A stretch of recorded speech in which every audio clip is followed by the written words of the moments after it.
A ver, salvo que Dios no permita se tenga que volver 100% a la virtualidad, vamos a seguir así.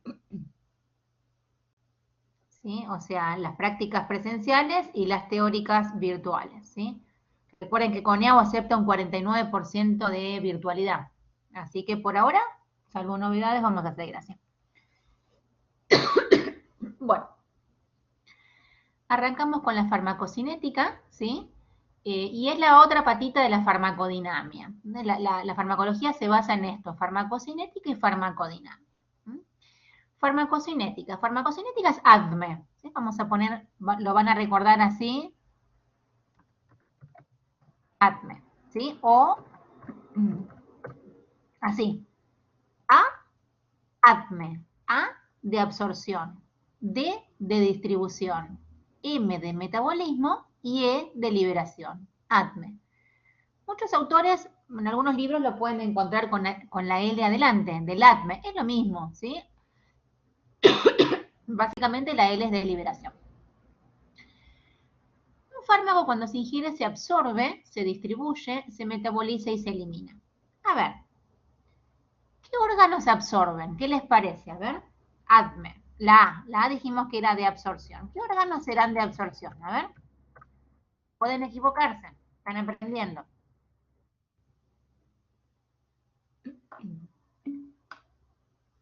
Muy bien, Maximiliano, ¿sí? Muy bien, José.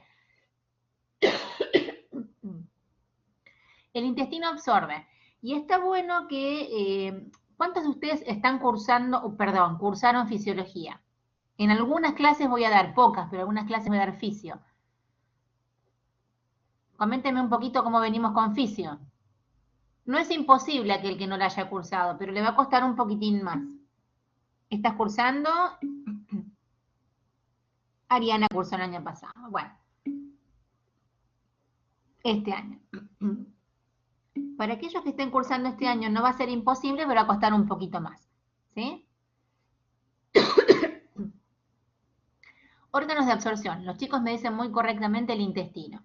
El intestino está perfecto como órgano de absorción y por varios motivos. Por un lado, la longitud.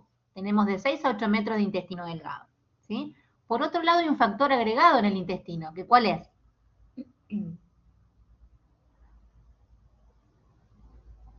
Hay un factor que tiene el intestino que es muy útil. Muy bien, María Eugenia. ¿Sí? Muy bien. Se llaman microvellosidades y tienen función de absorción. ¿Sí? Por eso cuando un individuo toma un antibiótico y ese antibiótico barre con las microvellosidades del intestino, tenemos diarrea. ¿Sí? Una de las principales reacciones adversas del antibiótico es la diarrea. ¿Sí? Por eso, cuando uno toma un antibiótico y ese antibiótico barre con las microvellosidades, no voy a tener absorción de los fármacos siguientes.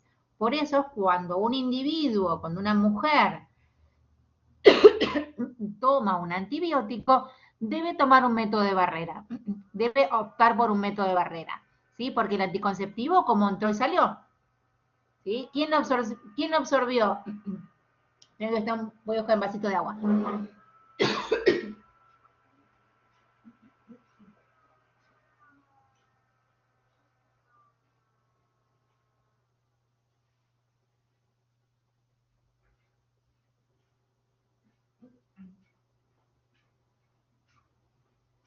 Cuando una mujer toma un antibiótico y está tomando a su vez anticonceptivos, debe utilizar, si no está deseando un embarazo, un método de barrera. ¿Por qué? Porque el antibiótico barrió con la flora y con las microvellosidades que tienen función de absorción. ¿Sí? ¿Se entendió ese concepto? Bien. Ese es un ejemplo de interacción fármaco-fármaco. Bien. Los chicos decían órganos de absorción, el intestino. Muy bien. Por la longitud y por las microvellosidades. ¿Qué más? ¿Qué otros órganos cumplen función de absorción?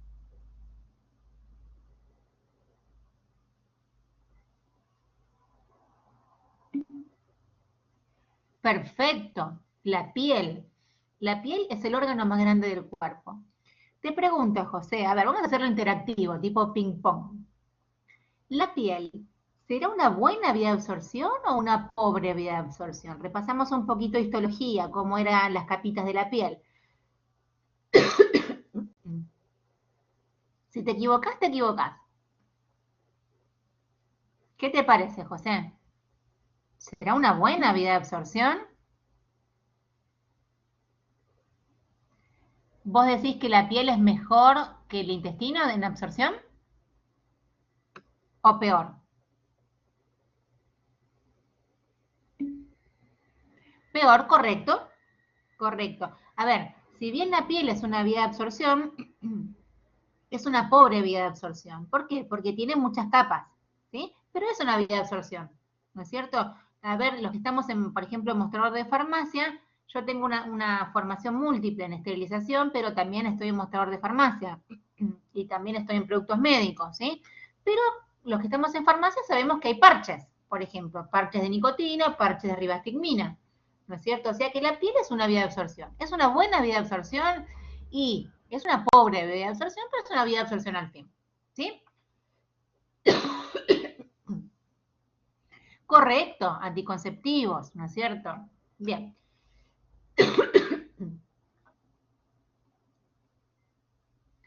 Muy bien. ¿Qué otros órganos son de absorción? A ver, los tóxicos volátiles, los anestésicos inhalatorios. ¿Qué vía de absorción tendrán?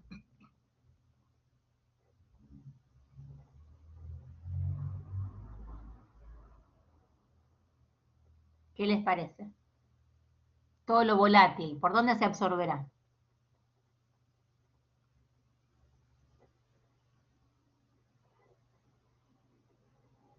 Yo inhalo y esa inhalación va hacia dónde? Siguiendo las fosas nasales, hacia dónde se dirige lo volátil y lo inhalatorio. A los pulmones, correcto.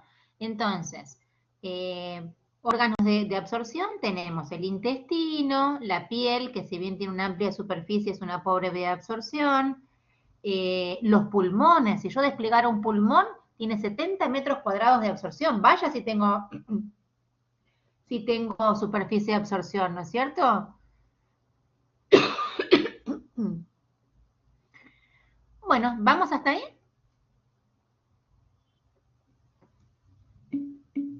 Bien. Esto es un poquitito el concepto de farmacocinética. Dijimos que farmacocinética era ATME, absorción, distribución, metabolismo y eliminación. También el estómago, ¿no es cierto? El estómago es un medio ácido. ¿Por qué? Porque tiene ácido clorhídrico. Tengo un pH de 1,5, un pH de 2 en el estómago, ¿no es cierto?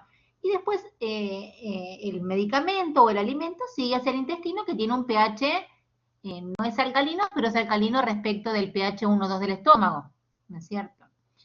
Entonces, ustedes me hablaban de órganos de absorción. Una vez que el medicamento se absorbe, se va a distribuir. Se distribuye por el organismo, viaja, pero no viaja solito, viaja unido a proteínas plasmáticas, ¿sí? A ver, aquellos que hayan cursado química biológica, ¿cuáles serían las proteínas plasmáticas más importantes?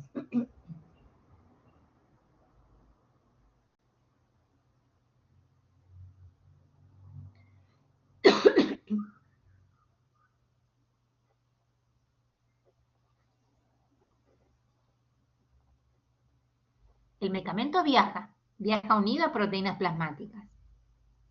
Pero recuerden que siempre un equilibrio entre droga libre y droga unida a proteínas plasmáticas. A ver, la proteína plasmática más importante es la albúmina. ¿Sí? ¿Le suena? ¿La conocen? ¿La han escuchado nombrar? Muy bien.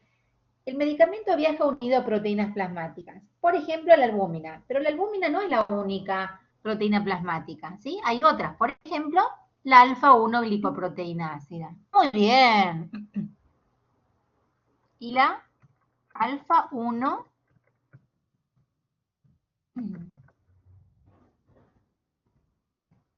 A ver, alfa-1 glicoproteína ácida. El nombre me ayuda, ¿sí? Alfa-1 glicoproteína ácida, a ella se le van a unir fármacos neutros a básicos y el resto a la albúmina. Aunque hay fármacos que se unen, los neutros se unen un poquito a cada una, ¿sí? Ya vamos a ir viendo eso a lo largo de la cursada. Entonces decimos que el fármaco se absorbe, ya vimos algunos órganos de absorción, luego se distribuye unido a proteínas plasmáticas, pero recuerden que siempre hay un equilibrio entre droga libre y droga unida a proteínas plasmáticas, ¿sí? Pero, a ver, aunque no sepan nada de receptores, ¿y cómo venimos con receptores? ¿Lo vieron en biológica?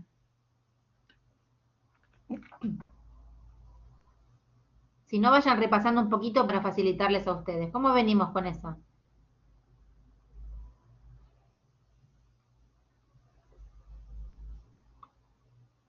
¿Vieron en biológica? ¿Algo de concepto tienen?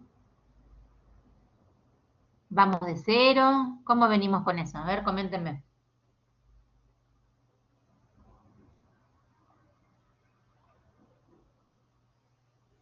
¿Nada? ¿Vieron algo? Chicos, ¿están ahí?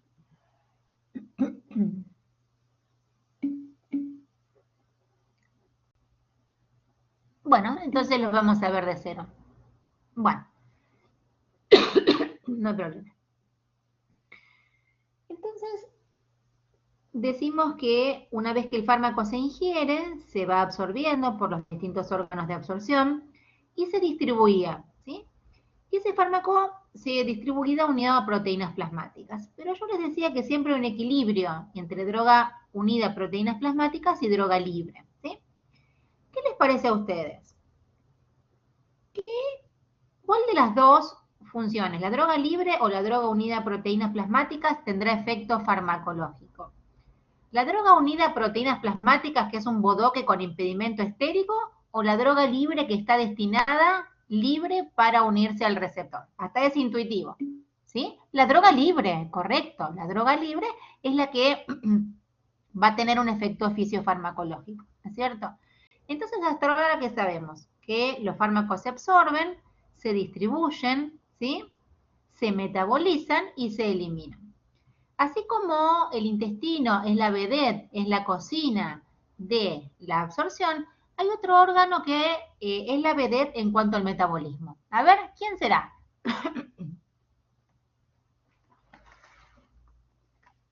¿Qué órgano hace metabolismo por excelencia?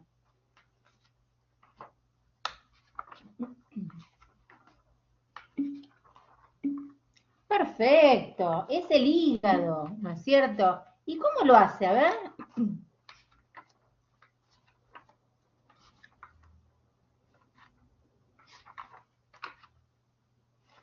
Es el hígado, correcto.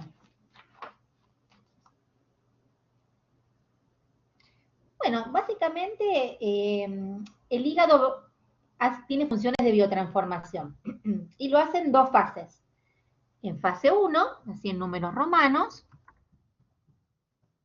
fase, oiga,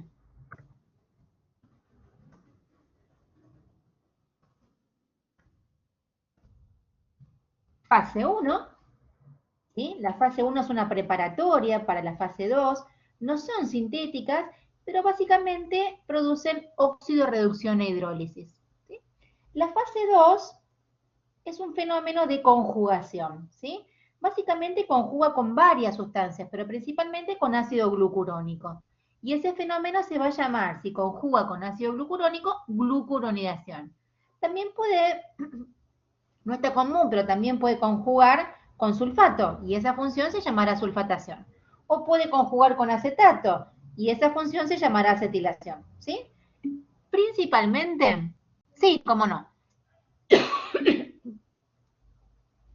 Fase 2. Te empalmos de la fase 1. Fase 1, óxido, reducción, hidrólisis. Fase 2. La fase 2 es un fenómeno de conjugación, son fases sintéticas. Conjuga con ácido glucurónico y ese fenómeno se llama glucuronidación. ¿Sí? Si conjuga con sulfato, se llamará sulfatación. Si conjuga con acetato, se llamará acetilación. Y así sucesivamente. ¿Todo para qué? ¿Para qué metaboliza el hígado? Pone toda su maquinaria celular para eliminar ese tóxico o ese fármaco del organismo, ¿sí? Y les pregunto, ¿cuál será la diferencia entre un fármaco y un tóxico?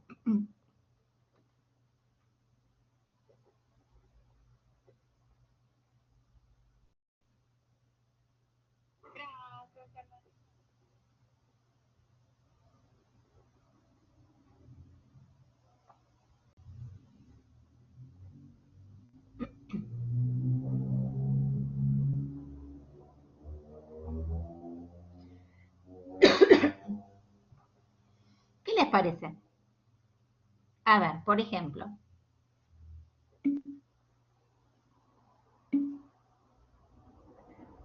Bien, bueno, bien José, bien María Eugenia. La dosis, ¿sí? Si yo me tomo 500 miligramos o 1 gramo de paracetamol, es un medicamento, ¿sí? Pero si me tomo 10 gramos es un tóxico. O sea, la diferencia entre un medicamento y un tóxico es la dosis, ¿sí? Hasta el agua en exceso es mala. Entonces, ¿qué hace nuestro organismo cuando metaboliza? Pone toda su maquinaria celular para intentar eliminar ese fármaco o ese tóxico del organismo. ¿Y cómo lo hace? Lo hace en estas fases, en una fase 1 y en una fase 2. ¿Para qué? Para hacer metabolitos, ¿sí? Tengo la droga madre que se biotransforma, ¿sí? En un metabolito que puede tener igual, mayor o menor actividad que la droga madre, ¿sí? Generalmente hay metabolitos activos, ¿sí? Pero también hay metabolitos con mayor o menor actividad, ¿sí? En general, y ustedes no se están dando cuenta, pero yo les estoy contestando el trabajo práctico, los metabolitos son más hidrosolubles que la droga madre, y eso es lógico que así sea, ¿no es cierto? ¿Vamos hasta ahí? ¿Me siguen? No duden en preguntar, ¿eh? A ver, yo les decía que el hígado metaboliza en fase 1 y en fase 2, ¿sí? Fase 1, óxido de reducción e hidrólisis, fase 2 hace un fenómeno de conjugación. Después vamos a ver, hilando un poco más fino, cómo estos fenómenos se relacionan con la edad, con rangos etarios, ¿sí? Que también es otra de las preguntas del trabajo práctico. Por ejemplo, el fenómeno de glucuronidación, ¿sí? Por enzimas, ¿sí? ¿Quién metaboliza? Metaboliza el hígado gracias a enzimas, ¿sí? Hay citocromos. ¿Qué son los citocromos? Los citocromos son una gran familia de enzimas que tienen función de metabolismo, ¿sí? Se llaman así. Citocromos. Citocromos, una gran familia de enzimas que metabolizan y se llaman P450 porque absorben a esa longitud de onda, ¿sí? El citocromo P3A4 es el más conocido, pero hay muchas variantes de citocromos, ¿sí? ¿Vamos hasta ahí? ¿Vamos bien? Van a ver que la materia es linda, es llevadera.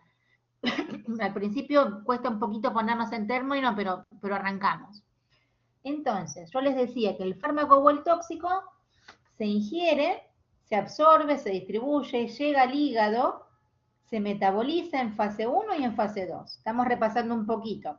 Fase 1 dijimos que era ¿qué cosa? Óxido, reducción, hidrólisis. Fase 2 conjuga, principalmente con ácido glucurónico. Y ese fenómeno de conjugación con ácido glucurónico por enzimas, que en este caso son glucuroniltransferasas, son mínimas en el recién nacido, ¿sí? En el recién nacido prematuro son muy bajitas, ¿sí? Y se empiezan a normalizar en la adolescencia. Distinto es el fenómeno de oxidación, que es máximo en el bebé y mínimo en ancianos, ¿sí? Eso es unas cuestiones de rangos etarios, más que nada, que vamos a ir viendo que con la edad hay fenómenos que se modifican. Por ejemplo, el peristaltismo, ¿sí? ¿Qué sería el peristaltismo? De paso repasamos un poquito.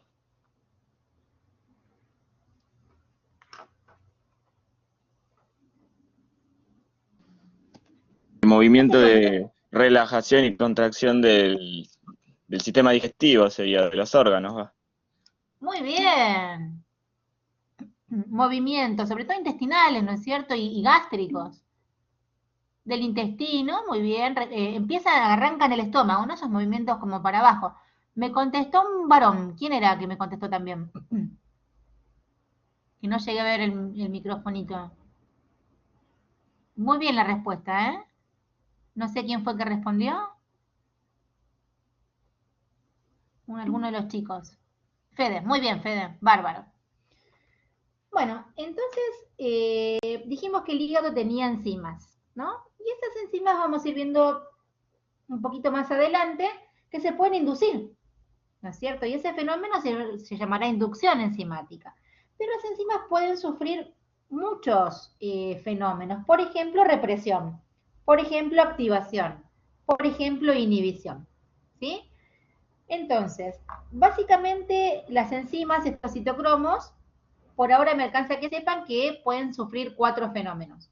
Inducción, represión, activación e inhibición. A ver, aunque no sepamos nada de farmacología. Inducción enzimática. ¿Sí? ¿A qué suena inducción? ¿Voy a tener más? ¿Voy a tener menos? Inducción. Voy a tener más. ¿Están de acuerdo con María Eugenia? Inducción.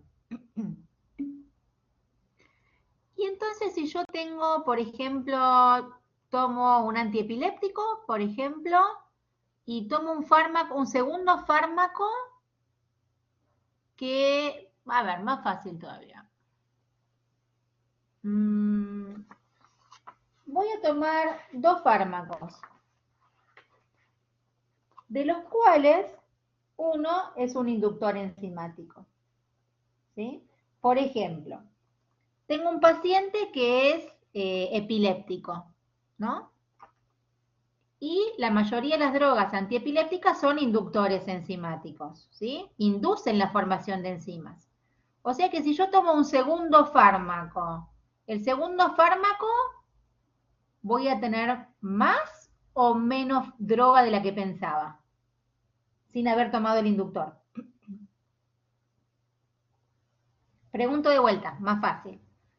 La mayoría de los fármacos antiepilépticos, la carbamazepina, el fenobarbital, ¿sí? Son inductores enzimáticos, o sea que van a inducir la formación de enzimas. Tengo más enzimas, ¿sí? O sea que si yo, además del antiepiléptico, tomo un anticonceptivo oral, ¿qué va a pasar? A ver, con la concentración del segundo fármaco, si el primero es un inductor enzimático, ¿voy a tener menos concentración del segundo o más? ¿Qué les parece?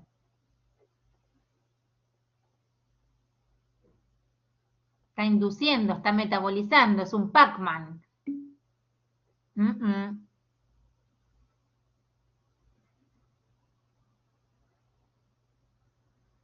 Yo tomo un antiepiléptico o tomo cualquier inductor enzimático, el fenobarbital, la carbamazepina, ¿sí?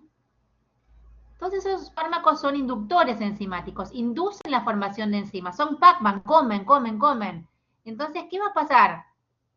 ¿Sí? Inducen la formación de enzimas. Tengo más enzimas para metabolizar. ¿Sí? ¿Qué va a pasar con la concentración del segundo fármaco? Tengo las enzimas inducidas. Baja.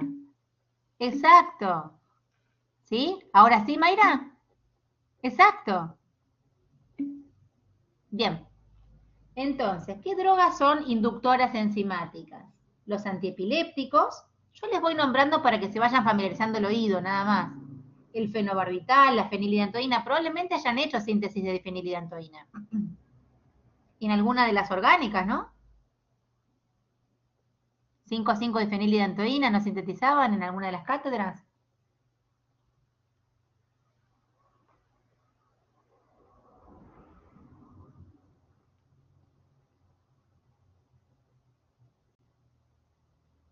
¿No? ¿No hacían síntesis? ¿No? Hace mucho tiempo, sí. Bueno, entonces, les decía, ¿qué drogas son inductoras enzimáticas? El fenobarbital, la fenilidantoína, la carbamazepina, la rifampicina, el alcohólico crónico, ¿sí? Por ejemplo, el alcohólico se puede tomar una cerveza, 2 cervezas, 3 cervezas, tiene las enzimas inducidas, ¿sí? Entonces cada vez puede tomar más porque tiene las enzimas recontrainducidas, ¿sí? El tabaquismo, porque la nicotina tiene unos hidrocarburos que son inductores enzimáticos, y un fármaco que es un antimicótico que es la gliciofulvina, ¿sí? Eso vamos a ir viendo un poquitito a lo largo del día de hoy. Bien, entonces, dijimos que los fármacos se absorben, se distribuyen, se metabolizan y se eliminan, ¿sí? Y así como el hígado es el gran metabolizador en fase 1 y en fase 2, tenemos un gran eliminador, ¿sí? Y el concepto de eliminación incluye dos grandes conceptos. La biotransformación, que la hace el hígado, y la excreción. ¿Sí? Entonces, para que yo elimine, tengo que biotransformar o metabolizar, ¿sí? Que eso se hace a distintos órganos, principalmente por el hígado, pero no es el único órgano que biotransforma, también el riñón, la mucosa digestiva, el plasma tiene estearazas, el pulmón también, pero la vedette de biotransformación o metabolismo la hace el hígado. Entonces, para yo eliminar, tengo que biotransformar y excretar, ¿sí? ¿Qué órganos serían por excelencia de excreción? Así como el hígado de metabolización, ¿qué órganos por excelencia harían eliminación? Hay una que es la vedette, ¿verdad?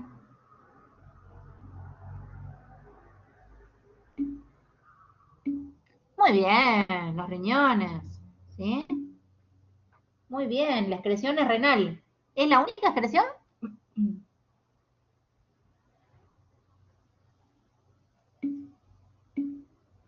Bien, biliar fecal, biliar intestinal, ¿qué más? ¿Hay alguna mamá en el grupo?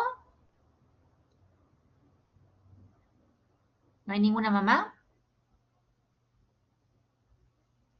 ¿Qué pasa con la leche materna? Bien, ¿qué pasa con la leche materna? Exacto, bien ahí.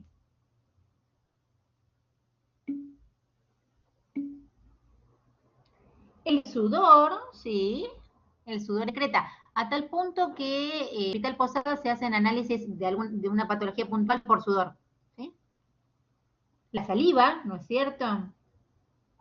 Y los pulmones.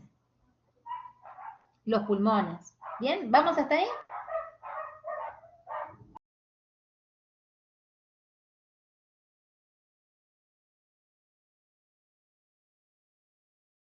Ah, mira, ¿en dónde se lo hicieron?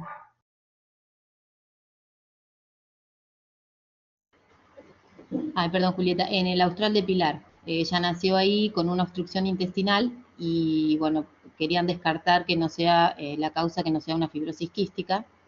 Entonces le hicieron 2 veces el test del sudor. ¿Y anduvo bien? Sí, gracias a Dios sí, le dio negativo. O sea, la obstrucción intestinal fue por, no se sabe el motivo, fue desde la panza, o sea, ella nació con la obstrucción intestinal, pero bueno, quisieron descartar que no sea una fibrosis quística y no, gracias a Dios no, ahora está perfecto. Bueno, fundamental.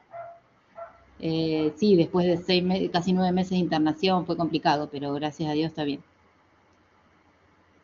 Bueno, fundamental fibrosis que se hace en el Hospital Posadas lo hacen también, es para una patología que principalmente es pulmonar, pero también abarca otros órganos, que lo vamos a ver en fisiología, que es la fibrosis quística. ¿Sí? Afortunadamente le dio bien porque es una enfermedad complicada. Complicado, sí. ¿Sí? Bueno, entonces nosotros tenemos este fármaco que ya vimos cómo se absorbe, cómo se distribuye, cómo se metaboliza y cómo se elimina. Este fármaco o este tóxico, ya vemos la diferencia, va pasando por nuestro organismo a través de membranas, ¿no es cierto? Principalmente lo hace por un fenómeno que se llama difusión simple, ¿sí? Que es básicamente pasa del lugar de mayor concentración al lugar de menor concentración, ¿sí? ¿Vamos hasta ahí? Va del lugar de mayor concentración al lugar de menor concentración. Estadísticamente los fármacos se mueven así. El mayor porcentaje de los fármacos. Pero también hay otras formas o mecanismos de pasaje de membranas. Por ejemplo, difusión facilitada, a través de lo que se llaman carriers. ¿Sí? ¿Qué sería un carrier?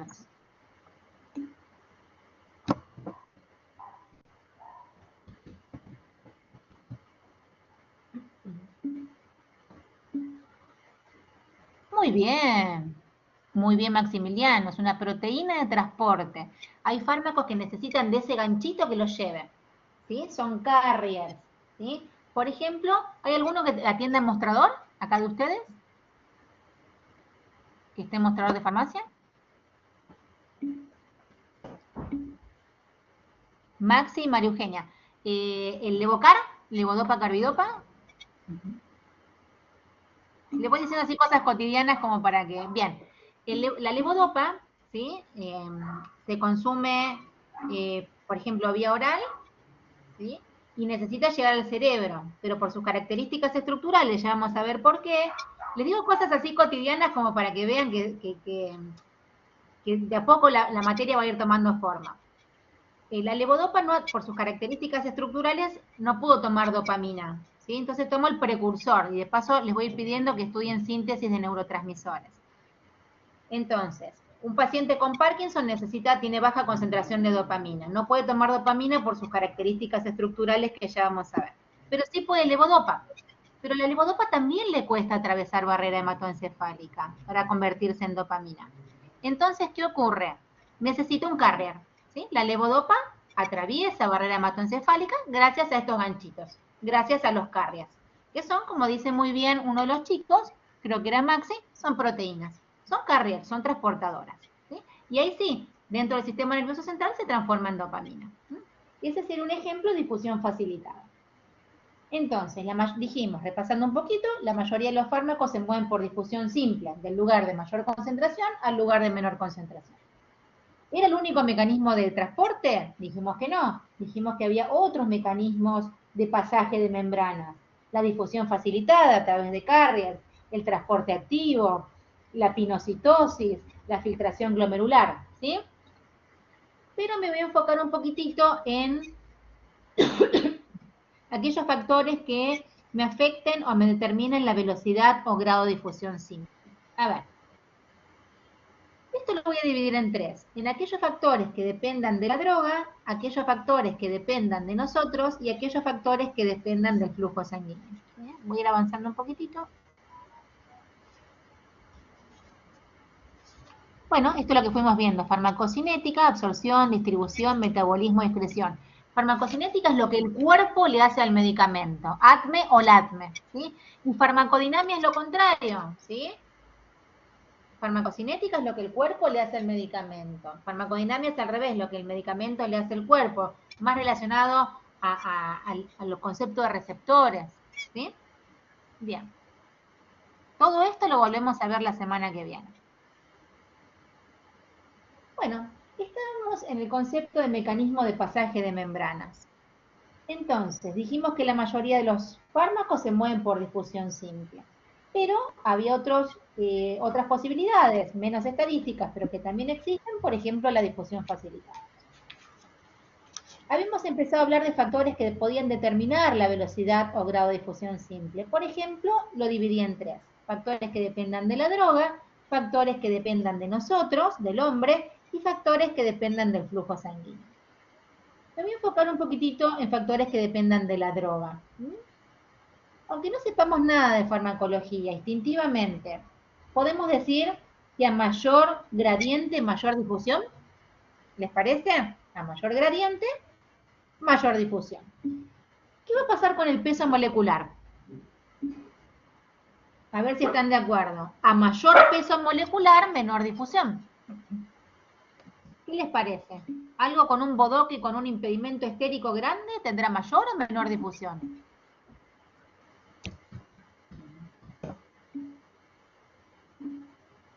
Vamos a hacerlo interactivo, así es más entretenido. Correcto. Entonces, repasamos. A mayor gradiente, mayor difusión. A mayor peso molecular, menor difusión. ¿Qué va a pasar con un concepto importante? La liposolubilidad.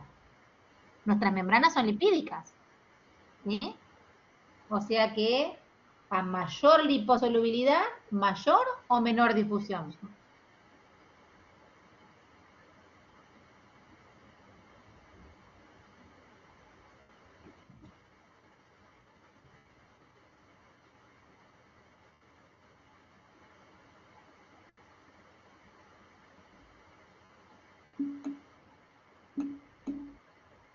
Mayor, por supuesto, ¿sí? ¿Qué va a pasar con el grado de ionización? Una ionización es una carga es un impedimento estérico, ¿sí? A mayor grado de ionización voy a tener mayor o menor difusión. Repasamos un poco de química analítica.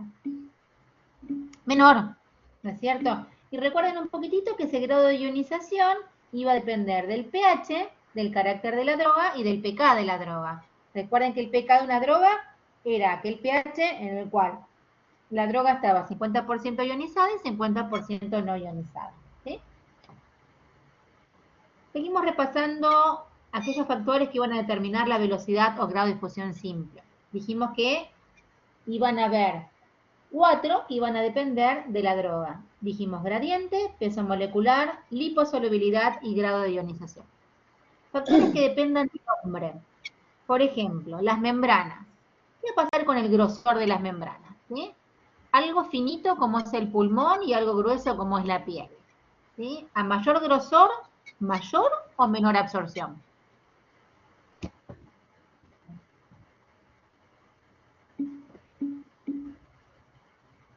Menor, ¿sí? O sea, mayor grosor, menor absorción. ¿Sí? Y empiezo a pensar, por ejemplo, en distintos tipos de superficies, en la superficie del intestino delgado, en el estómago, en el pulmón, en la piel, ¿sí? Bueno, sigo pensando en estos factores que van a determinar la velocidad o grado de difusión simple, que dijimos que eran 3, los de la droga, los del hombre, y me queda 1, ¿sí? Me queda el flujo sanguíneo, ¿sí? A ver, por ejemplo, nosotros los bioquímicos, una persona que está estresada, ¿sí? Se estresa, hay vasoconstricción por la noradrenalina, ¿sí? Se cierra el flujo, cuesta más ese pinchazo, ¿no? A mayor flujo, mayor absorción.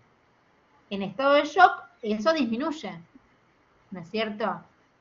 Y después va a haber otros factores del flujo sanguíneo, por ejemplo, la insuficiencia cardíaca congestiva. El corazón está blando, no contrae bien, puede haber edema, ¿no es cierto? Bueno, estos son un poquitito los conceptos que me van a afectar la difusión simple. ¿Vamos hasta ahí? ¿Vamos bien? ¿Alguna duda? ¿Se sienten cómodos?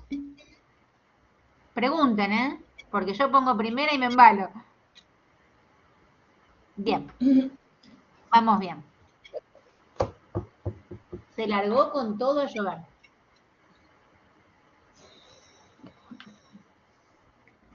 Bueno, les presento mal, sí, es diluvia, acá hay una cortina de agua.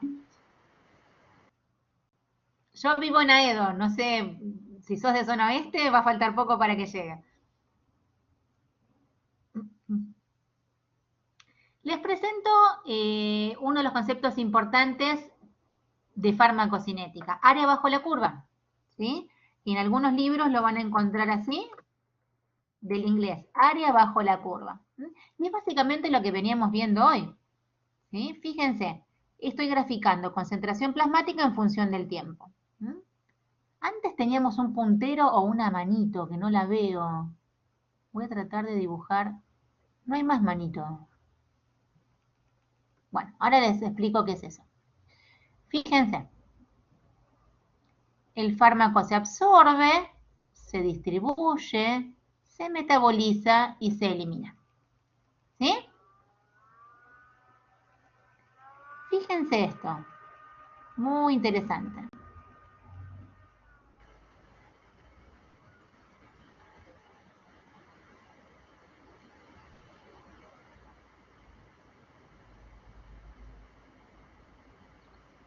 Esa llave que hago ahí es donde se tiene que mover el fármaco, ¿sí? En ese rango. ¿Por qué? ¿Qué pasa si yo voy por encima de la concentración máxima? Si estoy ahí, ¿qué pasa? Estoy en una dosis supraterapéutica, es tóxica. Y si estoy acá, ¿qué pasa? Estoy en dosis subterapéutica y tampoco me sirve. Son dosis insuficientes. Entonces me tengo que mover dentro de esta mesetita. ¿Sí? Dentro de esto. ¿Me siguen?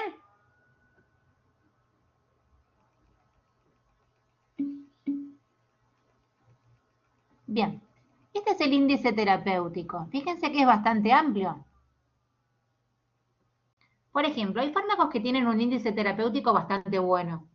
Si Dios quiere, otros años los acompañaba yo al Hospital Posadas, este año supongo lo vamos a hacer en el Hospital Parisien.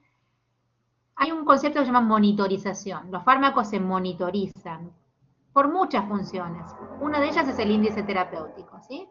El índice terapéutico, hay fármacos que tienen un buen índice terapéutico. Por ejemplo, a ver, yo te digo el ibuprofeno, ¿no es cierto? Les digo cosas cotidianas para los que están en mostrador.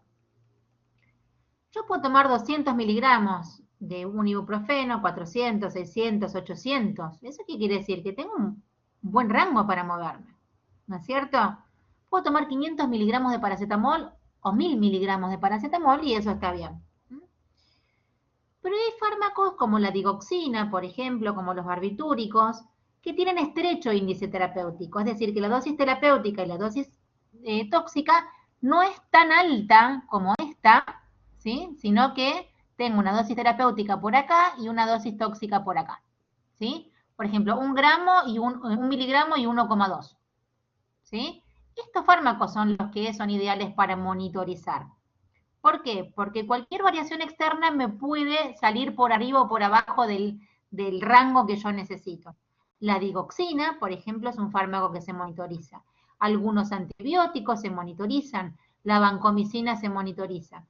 Pero es importante que sepan que no solo se monitoriza por el índice terapéutico, sino por otros fenómenos también que ya vamos a ir viendo. ¿Se monitoriza por el índice terapéutico? Sí, pero no es por el único motivo. ¿Vamos hasta ahí? ¿Vamos bien? Acá en realidad a mí me hubiera gustado que haya un tiempito que es el periodo de latencia, ¿sí? O sea, el gráfico tendría que haber sido, ponele así. ¿Por qué? Porque en las vías lentas está este periodo de latencia. Y les pregunto, ¿qué es una vía rápida y qué es una vía lenta? ¿Qué les parece?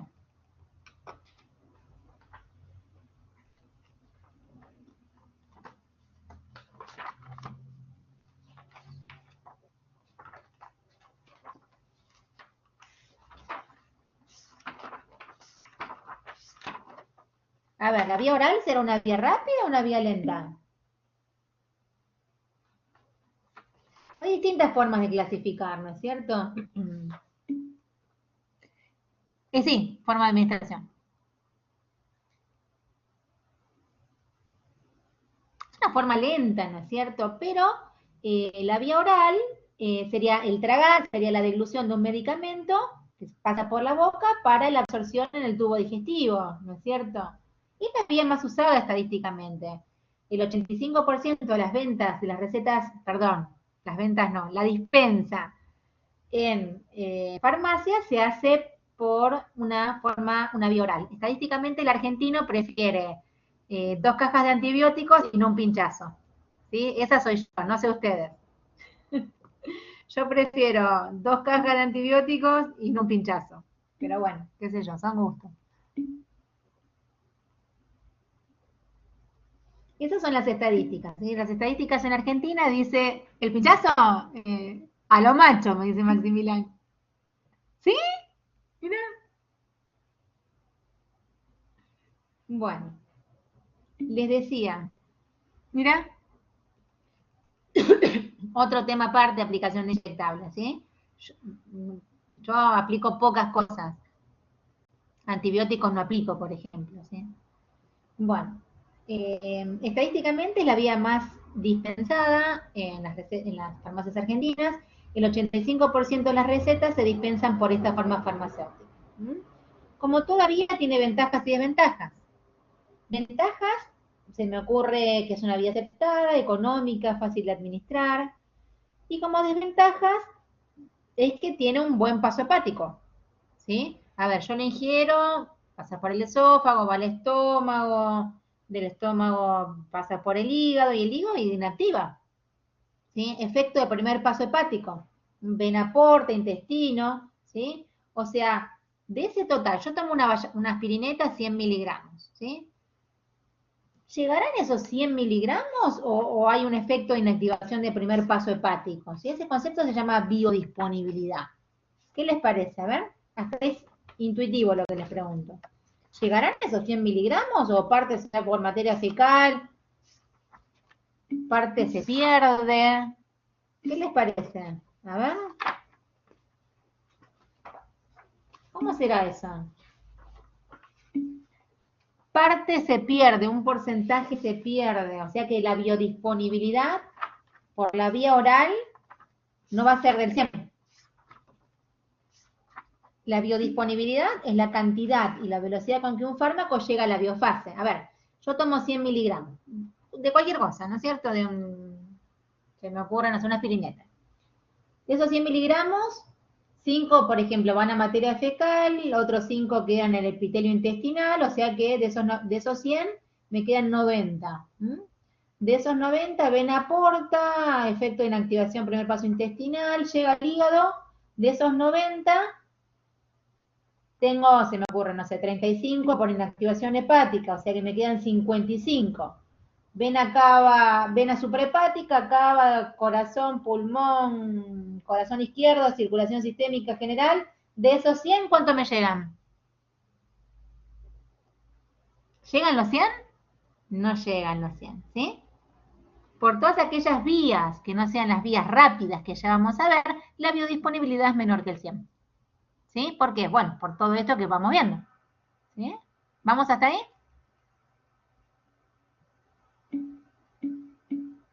Bien, entonces, dentro de la vía oral, que dijimos que tenía como todavía ventajas y desventajas, tenemos como formas farmacéuticas líquidas y sólidas. ¿No es cierto? Estamos repasando un poquito lo cotidiano.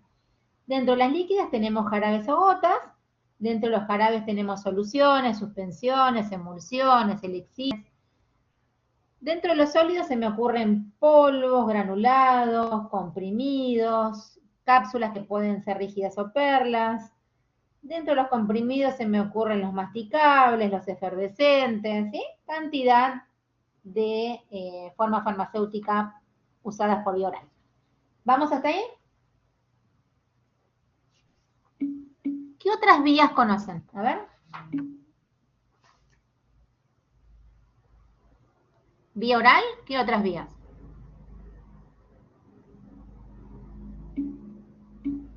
Subcutánea, endovenosa.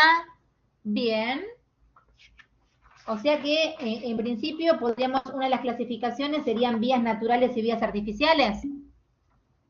A ver, vías naturales serían las que no rompen membranas, ¿sí? Y ahí tenés las enterales, oral, sublingual y rectal, la inhalatoria y la nasal, tenés las tópicas sobre mucosa, piel y transdérmica, mucosa se me ocurre vaginal, ótica y oftálmica, y después tenés todas las vías artificiales, ¿sí? Tenés las parenterales, por ejemplo la intramuscular, que sí podemos aplicar nosotros, y las intravasculares, por ejemplo la intravenosa o endovenosa. Respecto de lo que nosotros podemos aplicar como farmacéuticos, ¿cuáles podemos y cuáles no?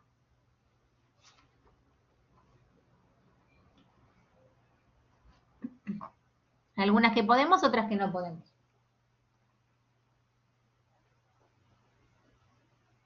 ¿Alguno que tenga gabinete en la farmacia?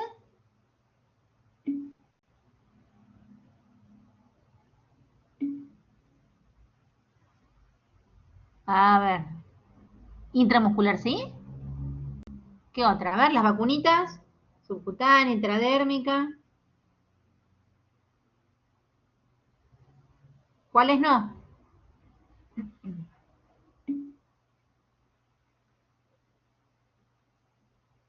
A ver, antibióticos no. Antibióticos yo no aplico porque no tengo la infraestructura para sacar un cuadro de un paciente con un edema, ¿sí?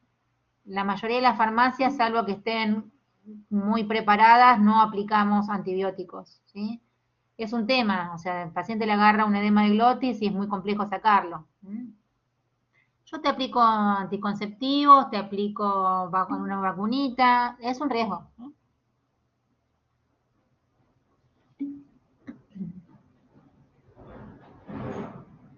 Preparados, a ver, no entiendo A ver, Maxi, empleame un poquitito preparados. No entiendo bien lo que me querés preguntar.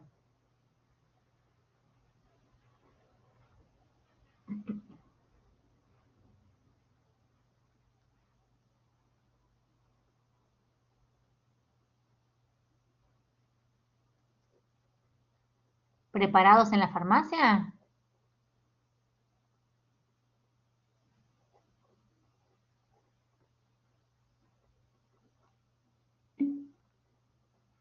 Lo que pasa es que la farmacia que trabajo yo no tiene inyectables, no tiene para preparación de inyectables, no tengo área estéril. Igual ponele que lo prepare yo y sé cómo lo preparo, ¿sí? Ponele al paciente, por más que esté estéril, claro, ponele que, o sea, esté estéril, cumpla las buenas prácticas, esté habilitado, libre de piretógenos. Si el paciente, porque vos podés no ser alérgico y empezar a hacerlo. Yo no me arriesgo a aplicar un antibiótico, no tengo la infraestructura para sacarlo.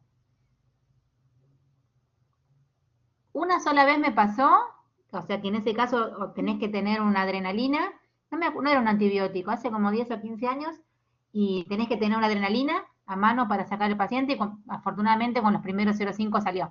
Pero es un momento complicado. Ah, Maxi, a ver, si querés habilitar el micrófono, me interesa lo que me pusiste, a ver. Maxi me dice que tienen enfermero. ¿Tenés micrófono, Maxi? Hola, profe, ¿me escucha? Sí, fuerte y claro, te escucho bien. ¿Qué tal? Bueno, yo trabajo en el mal de todos, que es el Pharmacity. Y bueno, el Pharmacity justo que yo trabajo tiene un gabinete, pero tenemos enfermero. Sí, y Y aplican antibióticos. claro, aplica antibióticos, bueno, aplica todo lo que es analgésicos. Sí. ¿Han tenido algún inconveniente con algún paciente? Por suerte no, pero bueno, No. tenemos el EpiPen para chicos y para adultos. Ahora, ustedes tienen muchas capacitaciones, ¿verdad? O sea, como que el que aplica está muy capacitado, tienen cursos de capacitaciones, ¿verdad? En Farmacite les dan muchas capacitaciones, ¿así? Sí, tienen capacitación, pero bueno, ya ellos por ser enfermeros ya tendrían que tener el conocimiento Exacto, básico. sí. Pero yo de no ser así, está bien, está perfecto que lo farmacéutico, pero vos imagínate, yo estoy en una farmacia de barrio, chiquita, sola muchas veces, ¿viste? Como que digo, o sea, si no es un familiar o uno que yo le aplico por ejemplo, hay una mujer que le aplico para una infección en piel, le aplico hace muchos años, y bueno, igual es un tema, porque a veces el antibiótico se te obtura la aguja, ¿viste? No me convence aplicar antibióticos. Sí. Pero bueno, hay lugares que lo hacen y están habilitados para eso, y si es un enfermero, bienvenido sea. Muy bien. Gracias, Maxi, por el aporte. Todo enriquece. Aprendemos. No, de nada. Bueno, seguimos con las vías. Las vías. Otra, por ejemplo, la vía rectal, ¿no es cierto? Ventajas y desventajas, como toda vía. La vía rectal lo que hace, en principio, es actuar localmente, ¿sí? Tiene una relativa buena biodisponibilidad, ¿sí? Tiene un efecto más rápido que la vía oral y se utiliza cuando la vía oral es imposible. O cuando se me ocurre cuando la droga se destruye o produce lesiones en el estómago o en el intestino.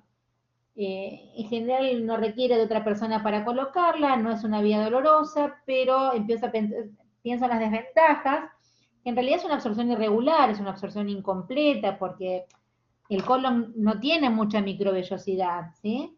El colon puede absorber sustancias liposolubles, algunas hidrosolubles, no absorbe proteínas, grasas, no es una vía muy aceptada, no es posible cuando hay diarreas, ¿sí? Puede producir lo que se llama rectitis, irritación. Y dentro de la forma farmacéutica de la vía rectal, tenemos sólidas o semisólidas, que son los supositorios, y líquidas, por ejemplo, de la proctolisis por goteo, o enemas que pueden ser evacuantes o de retención, ¿sí? Acá hay una trampita con respecto de la vía rectal. Cuando el supositorio ingresa por el recto inferior, ¿sí? Lo capta la vena cava y esa vía evita el primer paso hepático.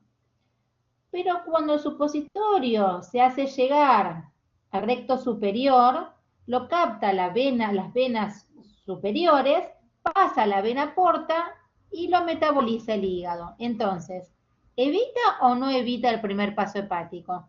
Depende si lo capta la vena porta o la vena cava. ¿Sí? ¿Vamos hasta ahí?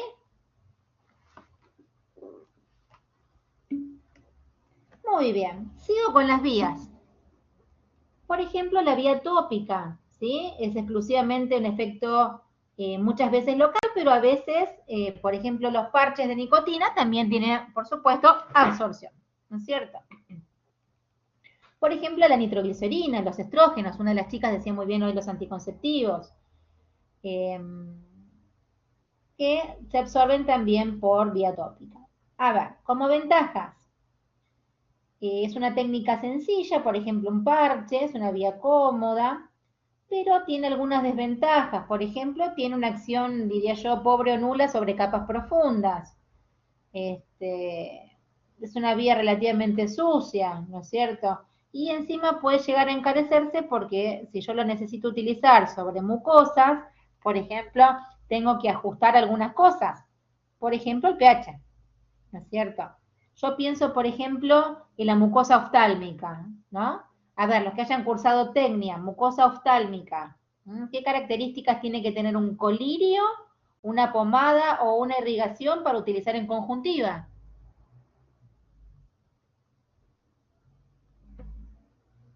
¿Puedo mandar a cualquier pH? ¿Puedo mandar a cualquier temperatura? ¿Qué pH tiene la conjuntiva humana?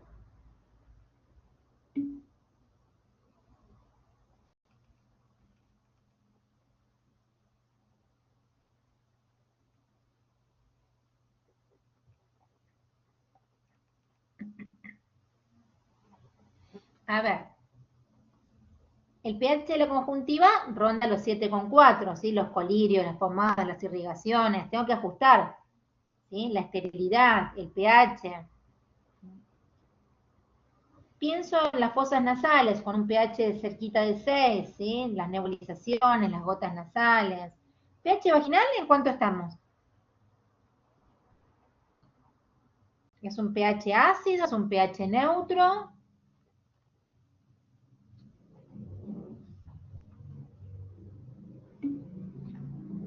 Es un pH ácido y lo tengo que contemplar, ronda el pH 4, ¿no es cierto?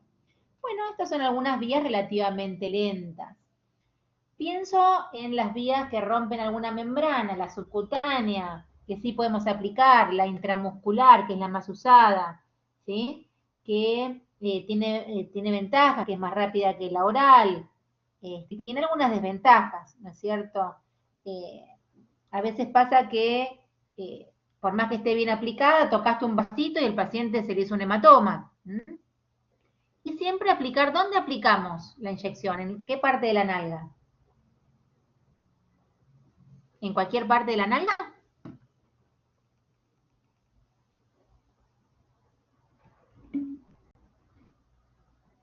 Imaginemos una cola, ¿sí? Bien, dividimos en 4. Me salió un poco fea. Cuadrante superior externo, ¿sí? De un lado o del otro. ¿Por qué no acá? ¿Por qué no hay en el medio? ¿Por qué en los cuadrantes superiores externos?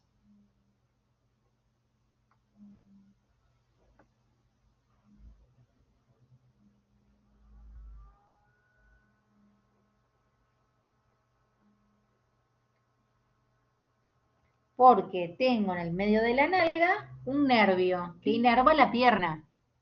Muy bien, ¿sí? Si yo le aplico en el medio de la nalga, lo dejo rengo al vecino de por vida, ¿sí? siempre dividimos la nalga en 4 y aplicamos cuadrantes superiores externos, derechos o izquierdos, ¿sí? No obstante, me ha pasado de por más que esté bien aplicado, puede producir una infección, un absceso, ¿sí? Ojo con los pacientes anticoagulados, ¿sí? Y es un método que al requerir de otra persona el material descartable encarece. Quiero ir a las vías rápidas, ¿sí? Por ejemplo, la endovenosa o intravenosa, que obviamente no es como la vía oral, que disminuye la biodisponibilidad. Hay vías que son extremadamente rápidas. La vía intravenosa es una vía extremadamente rápida. ¿Por qué? Porque no es que se ingiere, va al estómago, pasa por el intestino. En las vías extremadamente rápidas, como la intravenosa y la intracardíaca, ¿sí? La vía intracardíaca es la que va al corazón directo. Es un poco impresionante verlo. Ahí va adrenalina en un paro cardíaco, ¿sí? Entonces, son vías que la biodisponibilidad es absoluta. La biodisponibilidad es del 100%. Sí, el médico, solo el médico. Es bastante impresionante verlo, ¿sí? Entonces, distinguimos vías rápidas, la intravenosa, la intracardíaca, y vías lentas, por ejemplo, la vía oral, ¿sí? La vía intravenosa tiene sus ventajas. Por ejemplo, que evita la absorción, son efectos inmediatos.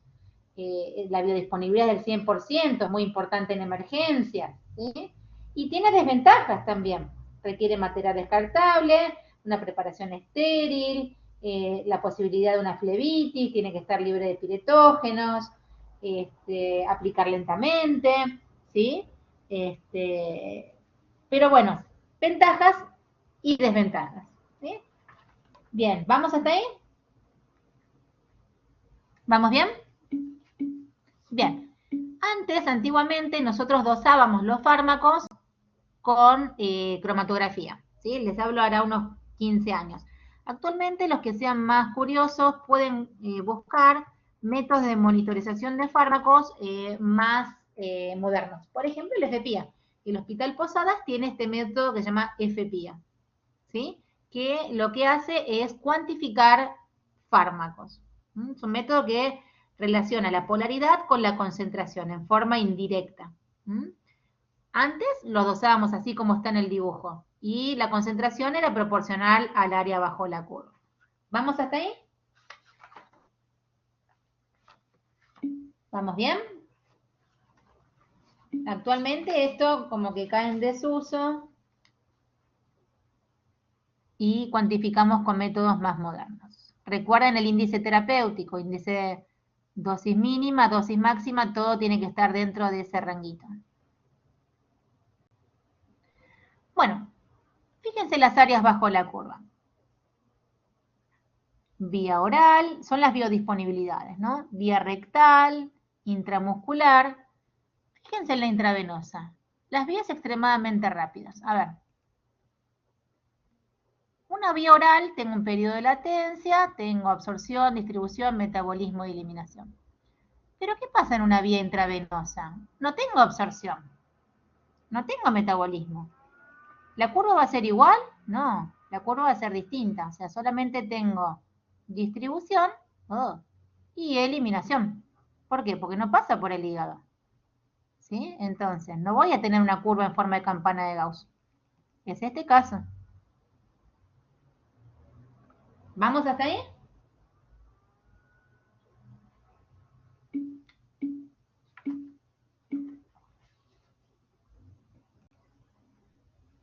¿Sí?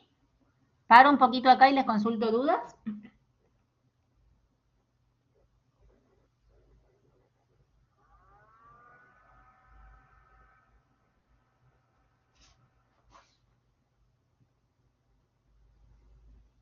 Bien. Bueno, muy bien.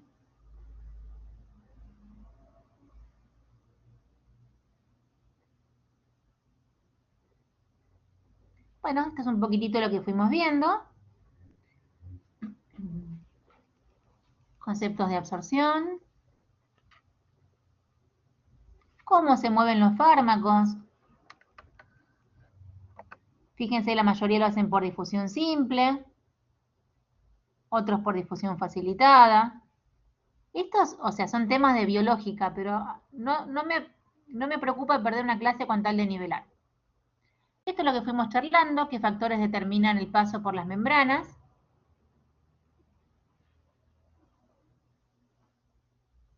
Me voy a parar acá, un poquitito acá. Coeficiente de partición, coeficiente de reparto. ¿Sí? ¿Qué será el coeficiente de reparto? ¿Lo vieron?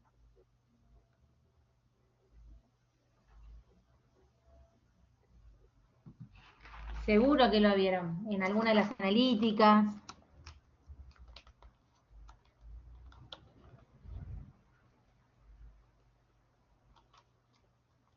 ¿Lo vieron? ¿Les suena?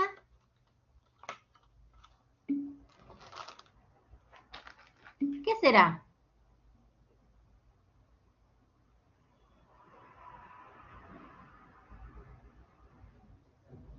Coeficiente de reparto.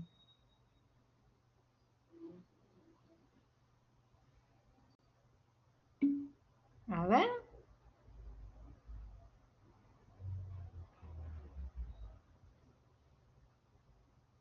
Estos coeficientes son utilizados, por ejemplo, para estimar la distribución del fármaco en el cuerpo, ¿no? En distintas fases. Una fase, por ejemplo, lípido-agua, oil water, ¿no es cierto? Exacto, exacto. Lípido-agua, ¿no es cierto? Recuerden que aquellos fármacos con elevados coeficientes de partición son hidrófobos y se van a distribuir preferentemente en entornos hidrófobos, como por ejemplo la capa lipídica de las células. Aquellos fármacos o aquellas sustancias con coeficientes de reparto bajos son hidrófilos y se van a encontrar preferentemente en los entornos hidrófilos, por ejemplo, el suero sanguíneo. ¿Sí? A ver, lípido, agua. A ver, vamos a hacer un cociente. Vamos a tipear acá.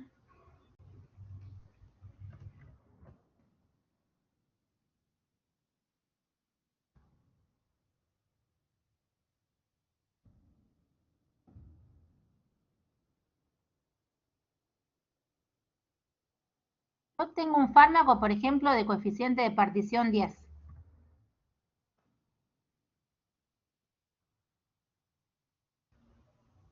Será un fármaco muy lipídico. A ver, esto nace un poco así. Supongamos que yo tengo una cubeta, ¿sí? Y tengo dos fases. Pongo un fármaco, ¿no? La capa de arriba es la capa de aceite, la capa de abajo es la capa de agua. De esas 10 moléculas del fármaco, a ver si tal vez les pongo un ejemplo, terminan de entender un poco más. La capa de arriba es la capa de aceite, la capa de abajo es la capa de agua. De esas 10 moléculas, 8 me quedan en la capa de aceite y 2 me quedan en la capita de agua. O sea, que el coeficiente de partición, en este caso, es de 4. ¿No es cierto? 8 dividido 2, tengo un coeficiente alto. ¿Qué quiere decir esto? ¿Qué quiere decir que mi coeficiente de reparto sea de 4? ¿Que se repartió mucho en dónde? ¿En el aceite o en el agua? ¿Es muy liposoluble o muy poco liposoluble? ¿Será muy liposoluble o muy poco liposoluble? Exacto, bien ahí. Entonces, repasamos un poquitito. Aquellos fármacos con elevados coeficientes de reparto son hidrófobos y se van a distribuir preferentemente en entornos hidrófobos, por ejemplo, la capa lipídica, ¿sí? De todas las células. Mientras que los fármacos con coeficiente de reparto bajo son hidrófilos y se encuentran preferentemente en los entornos más hidrófilos, como por ejemplo el suero. ¿Vamos hasta ahí? Ese es el coeficiente de reparto o coeficiente de partición. Bien.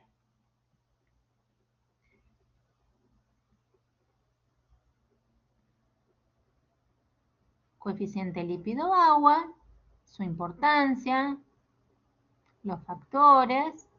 Acá quiero parar un poquitito. Fenómeno de atrapamiento iónico. No se aflijan si hoy no queda del todo claro, ¿eh?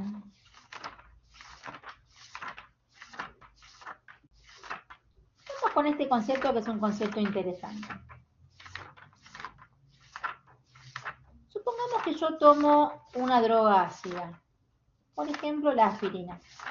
Esperen que estoy buscando para simplificarles.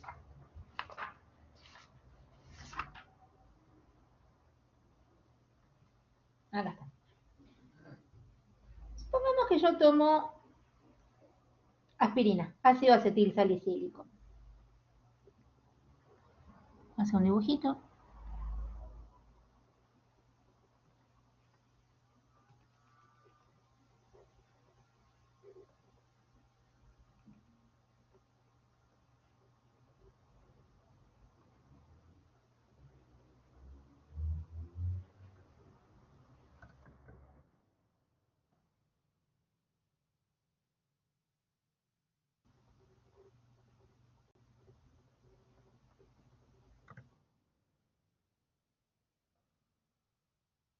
Bien.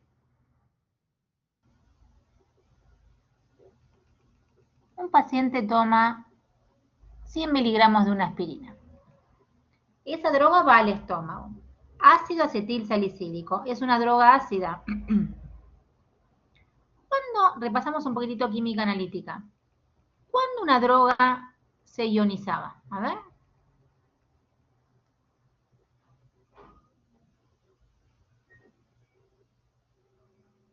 Un fármaco, una droga, un tóxico, ¿cuándo se ionizan? Los fármacos se ionizan cuando cambian de pH. ¿Sí? A ver, una droga ácida, como es el ácido acetil salicílico, en medio ácido, como es el medio ácido del estómago, ¿va a tener una elevada fracción ionizada o no ionizada? Recuerden que se ioniza cuando cambia de pH. En principio, tengo un medio parejo al fármaco. Una droga ácida en medio ácido. ¿Va a tener una elevada fracción ionizada o no ionizada? Correcto, no ionizada. ¿Y cuándo se va a ionizar? Se va a ionizar cuando haga esto. Cuando pase al intestino. ¿Sí? ¿Por qué? Porque el intestino, a ver, no es que tiene un pH alcalino, pero tiene un pH alcalino respecto del 1,5, 2 del estómago. El intestino tiene un pH aproximadamente de 6. ¿Es un pH alcalino? No, pero sí respecto al estómago. ¿Sí? Entonces, se ioniza, se carga y queda atrapado. Es por eso que la aspirina me hace bolsa al estómago. ¿Por qué? Porque acá es una droga ácida en medio ácido, no está ionizada. Y como no está ionizada, tranquilamente atraviesa membranas, ¿sí? Y atraviesa la membrana del estómago, por eso es que el ácido acetil salicílico, la aspirina, me produce una úlcera, ¿sí? Este es el fenómeno de atrapamiento iónico. A ver,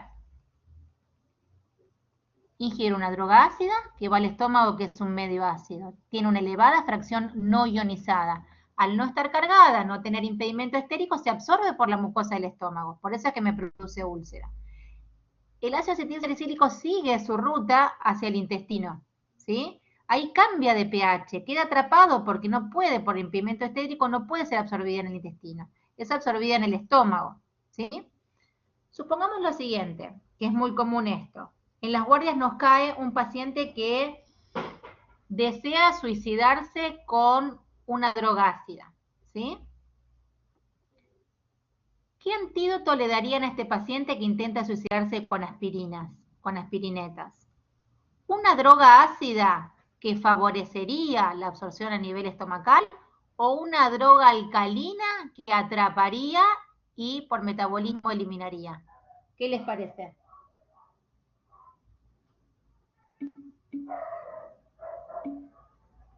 Una droga alcalina. Entonces, ¿qué hacen nosotros, el médico de emergencia? Dosa, o sea, saca sangre al paciente y lo lleva a monitorización. Y nosotros le decimos qué y cuánto. ¿Sí? Básicamente se hace eso. ¿Qué le hace el médico al paciente? Le va a inyectar bicarbonato de sodio. ¿Sí? Es una droga alcalina para ayudar a eliminar este fármaco, en este caso este tóxico del organismo. ¿Vamos hasta acá? Fenómeno de atrapamiento iónico. Acá se van a empezar a formar puentes hidrógeno, agua, más hidrosoluble. ya no podrá atravesar membranas lipídicas, tiende a quedarse en la luz. Este fenómeno es un fenómeno de atrapamiento iónico, ¿sí? O sea que por regla general, una droga ácida en medio alcalino tendrá una elevada fracción ionizada, o disociada, o polar, como la quieras llamar, ¿sí? ¿Vamos hasta ahí? ¿Vamos bien? ¿Se entiende?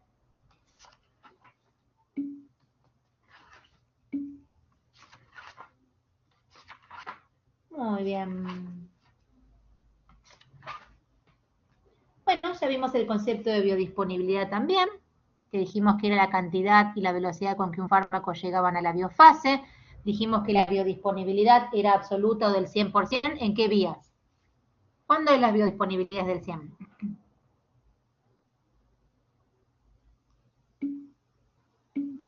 En las vías rápidas, la intravenosa, la intracardíaca. La sublingual puede llegar a ser una vía extremadamente rápida, ¿sí? En emergencia se da la sublingual. Entonces, como regla general, la intracardíaca, la intravenosa, la sublingual, son vías extremadamente rápidas. Entonces hablamos del concepto de biodisponibilidad. Bien. Dijimos también que las áreas bajo la curva eran distintas, una vía oral de una vía intravenosa. ¿Repasamos eso? A ver, ¿cómo era el área bajo la curva de una vía oral? Era esta: absorción, distribución, metabolismo, eliminación. Esta partecita era el tiempo de latencia. Dijimos que en la vía intravenosa no teníamos absorción y distribución, solamente teníamos distribución y eliminación. ¿Mm? Bien. O sea, las curvas son distintas.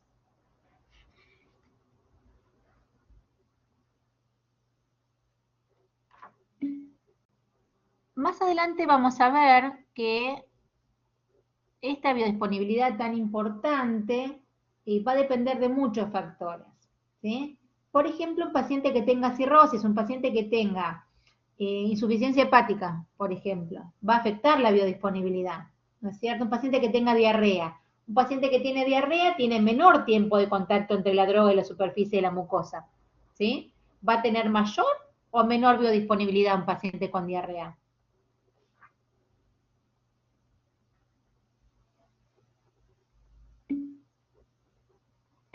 Menor.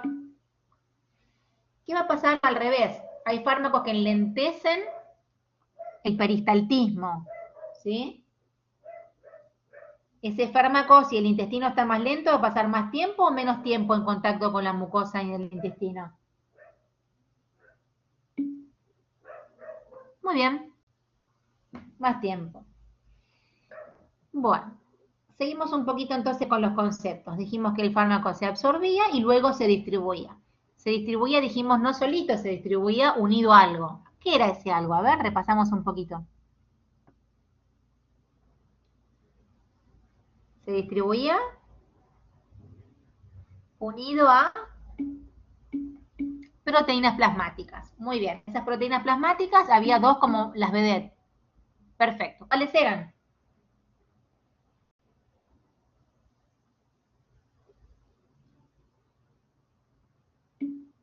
La albúmina y la alfa-1 glicoproteína ácida, ¿no es cierto? Entonces, este medicamento se va a distribuir y entendemos como la distribución como el pasaje de una droga de un compartimento a otro, va pasando, ¿sí? Primero, tendría yo que definir qué es un compartimento farmacocinético. Un compartimento farmacocinético es un volumen en el cual la droga está uniformemente concentrada o diluida, ¿no es cierto? Y vamos a tener distintos compartimentos. O sea, primero el fármaco, ¿a dónde va a ir? Primero va a ir a los compartimentos más inervados, más perfundidos, a un compartimento central, ¿sí? Para luego ir a un compartimento periférico profundo, como la grasa, y luego un periférico superficial, como el agua intracelular, ¿sí? Pero el fármaco, ¿a dónde va al principio? Va a los órganos más perfundidos, más irrigados, ¿sí? Mejor inervados. ¿Cuáles son esos órganos?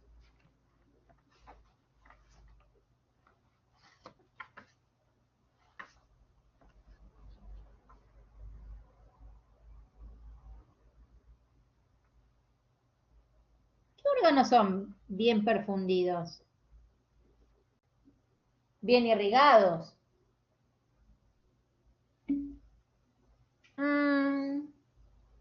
Podría ser. Hay otros más, a ver.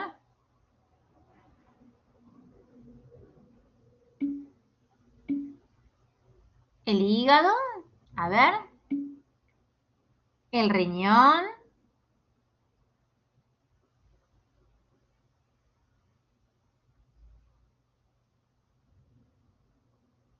A ver, como órganos más perfundidos tenemos el corazón, ¿sí? El cerebro, ¿sí? Primero va a esos, ¿ven?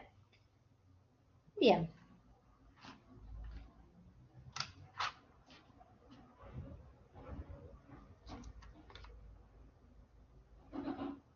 Bueno, va a ir pasando ese fármaco por distintas membranas, ¿sí? Y vamos, por ejemplo, el concepto de placenta. ¿La placenta es una barrera o es mal llamado barrera? ¿Qué les parece?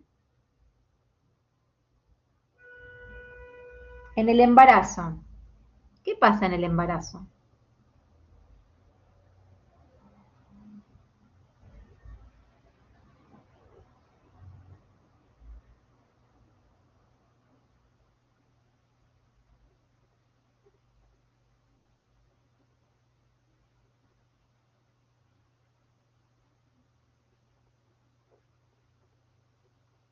A ver, la placenta no es una barrera, mal llamado barrera, ¿no es cierto?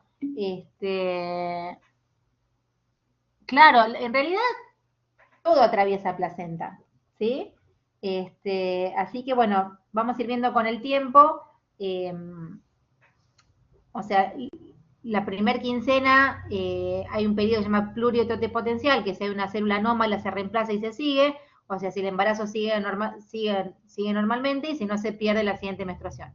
Luego puedes tener alteraciones morfológicas y luego funcionales, pero en realidad atraviesa todo, ¿sí? Mal llamado barrera, la placenta no es una barrera. A diferencia de la barrera hematoencefálica, ¿sí? Que está a nivel central. La barrera hematoencefálica es una barrera muy plegadita. No sé si la vieron en histología, ¿sí? Es una barrera muy plegadita.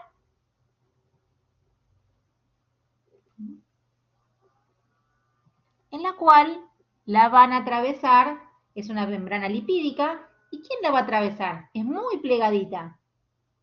Pero si un fármaco lo podría atravesar, ¿qué características tendría que tener ese fármaco para atravesar esa barrera?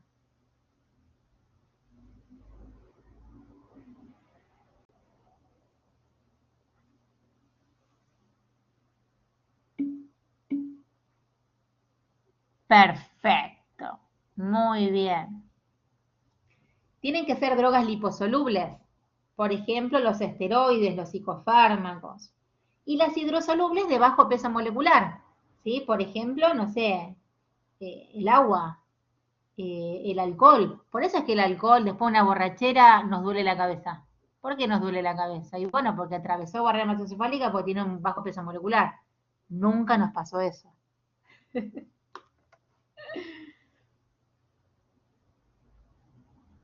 Bien.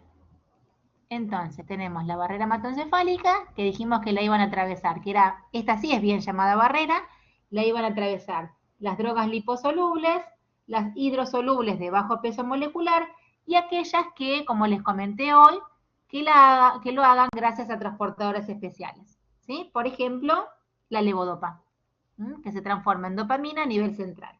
Por ejemplo, el litio también es uno de los fármacos que monitorizamos. Por ejemplo, la glucosa. ¿Vamos hasta ahí?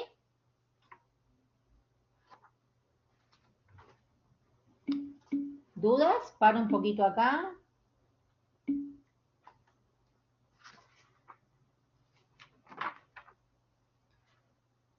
Bien. Tipo 10, cortamos 20 minutitos, así migramos a la otra comisión, así toman un café. Y seguimos, que los necesito despabilados. Bueno, concepto de biodisponibilidad, son temas gruesos, ¿eh? Volumen de distribución, ahora vamos a ir viendo, unión a proteínas plasmáticas, esto lo vimos, droga libre y droga unida a proteínas plasmáticas, esto fue lo que fuimos charlando, las barreras, distintos tipos de barreras. Teratogénesis, viene el griego, ¿sí? Monstruo, generación de monstruos. Hay fármacos que son teratogénicos, ¿no es cierto? Obviamente tenemos que evitarlos en el embarazo. Vamos a ir viendo que los medicamentos tienen letras, A, B, C, D, hasta la X. Por ejemplo, los antineoplásicos, por ejemplo, hay fármacos que se meten entre las hebras del ADN y producen un corrimiento del marco de lectura. Son los X, esos están absolutamente contraindicados en embarazo. Pero tenemos fármacos como el paracetamol, que sí son seguros, ¿sí? Eso vamos a ir viendo un poquito a lo largo de la semana que viene. Habíamos hablado del concepto de eliminación, dijimos que eliminación abarcaba dos fenómenos, metabolismo, hepático principalmente, y excreción, ¿sí?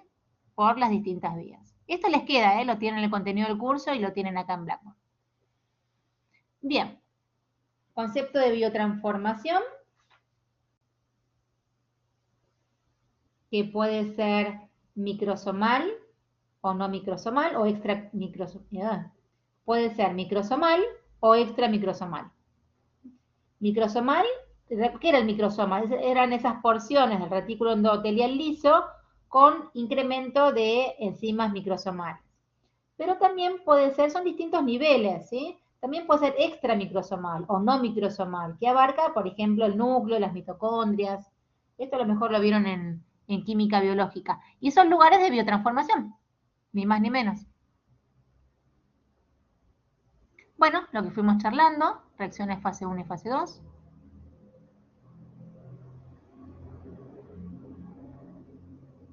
Recuerden que los metabolitos en general son más hidrosolubles porque el organismo pone toda su maquinaria celular para poder eliminarlo.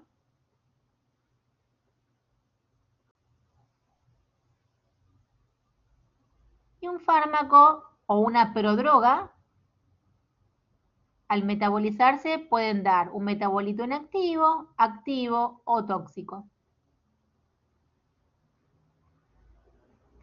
Bueno, esto es lo que charlábamos un poquitito ahí de los fármacos anticonvulsivantes, ¿sí? Estoy tratando de redactarles como un cuentito para que les sea más llevadero. ¿Qué habíamos hablado de las drogas inductoras enzimáticas? ¿Cuáles eran? A ver, repasamos un poquito. ¿Qué drogas eran inductoras enzimáticas y qué producían? Inductora enzimática, induce a la formación de enzimas que llevan a su propio metabolismo o al metabolismo de otras drogas. ¿Y qué harán? ¿Qué les parece?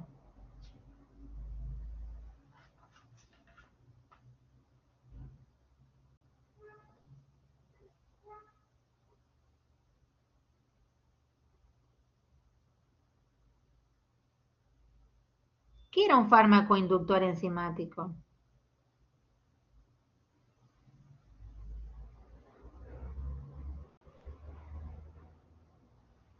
Que produce más enzimas, por lo que había dicho, profe.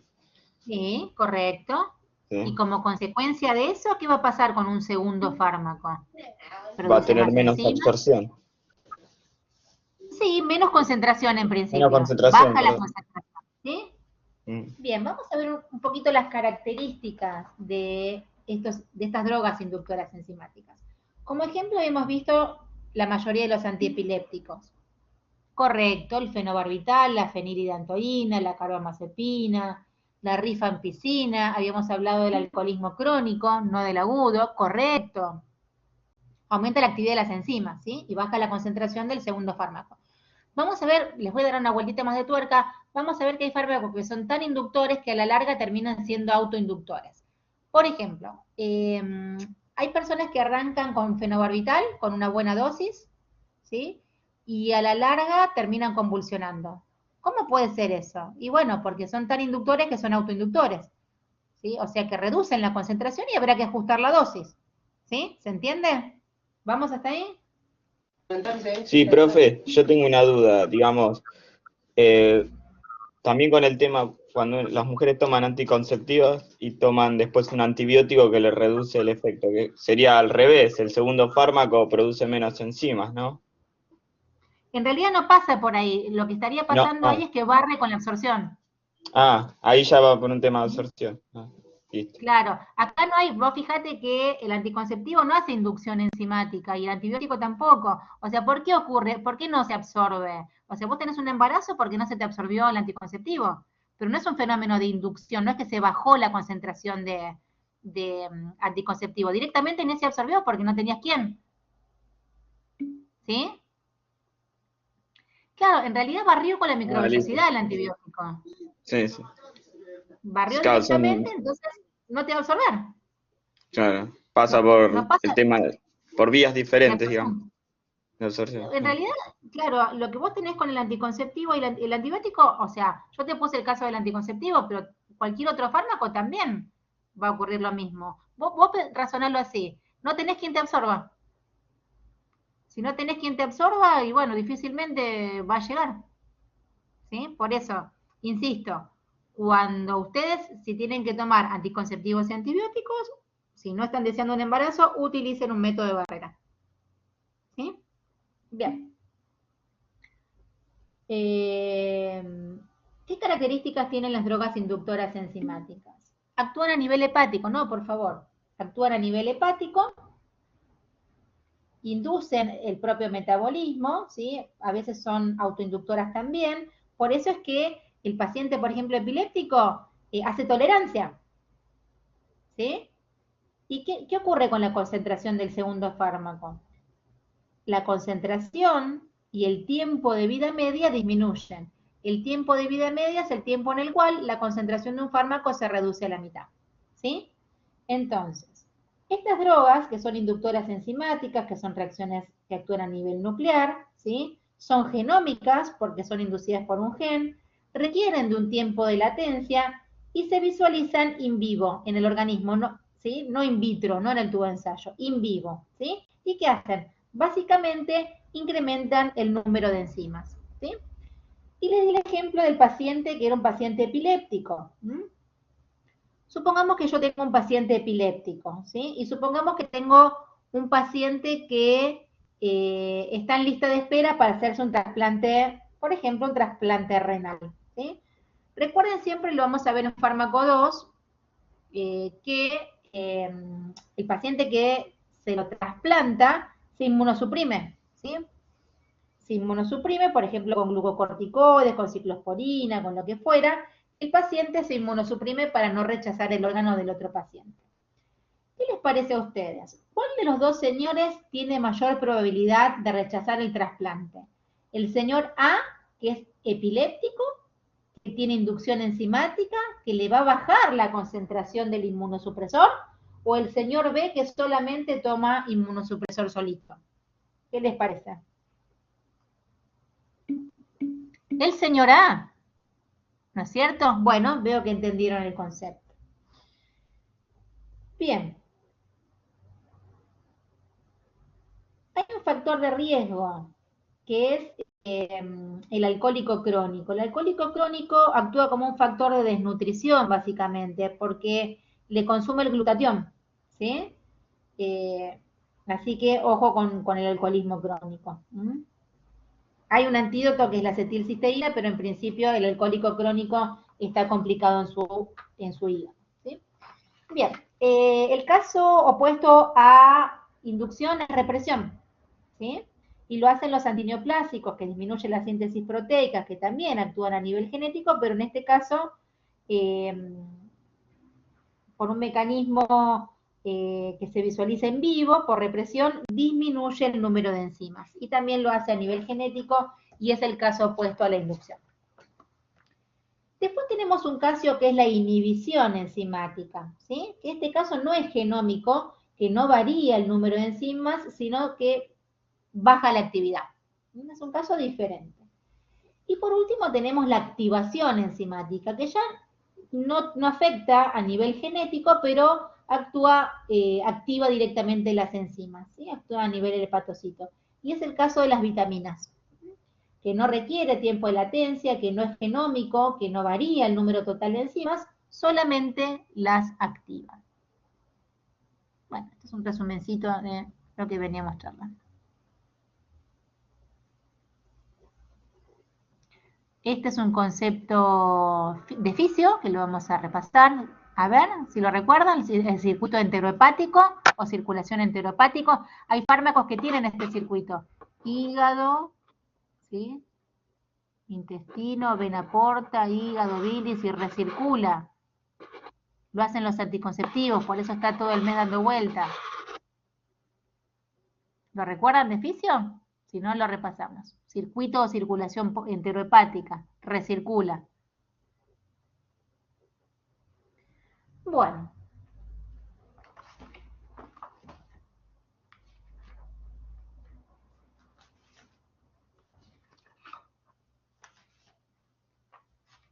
Vamos a ver concepto de clearance. Concepto más bioquímico que otra cosa. ¿Qué será el clearance? ¿A qué suena clearance? A ver.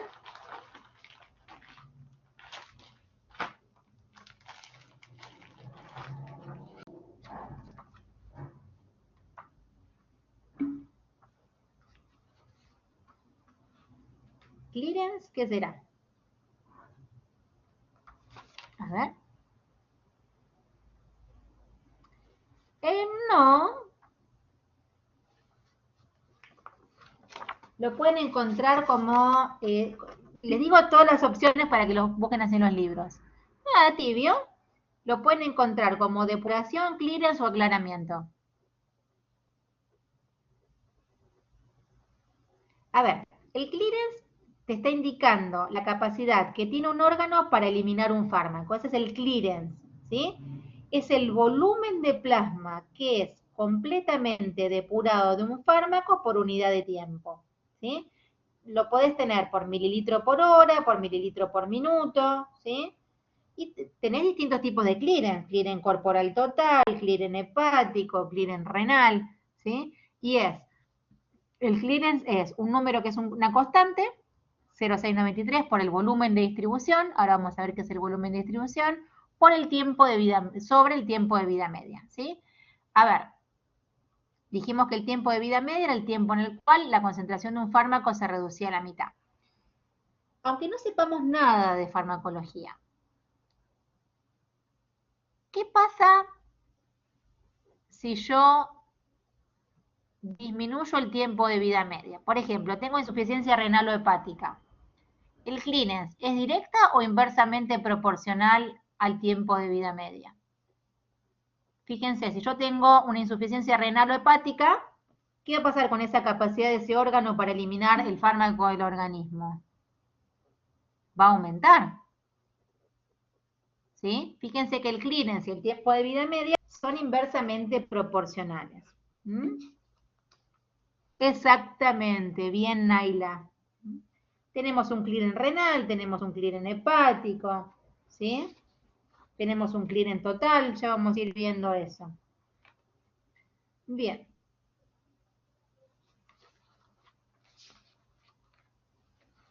A ver, a ver.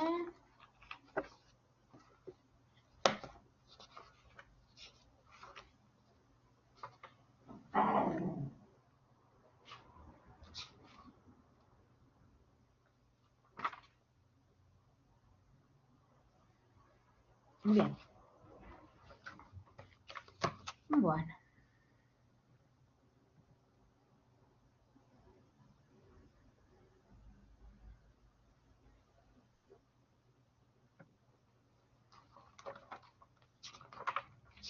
Quiero hablarles un poquitito de las cinéticas.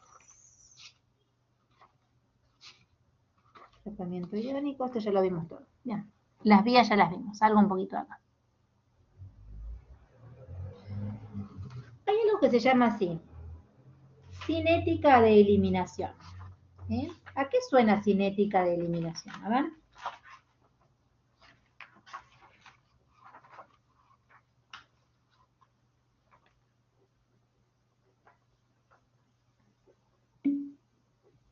Sí.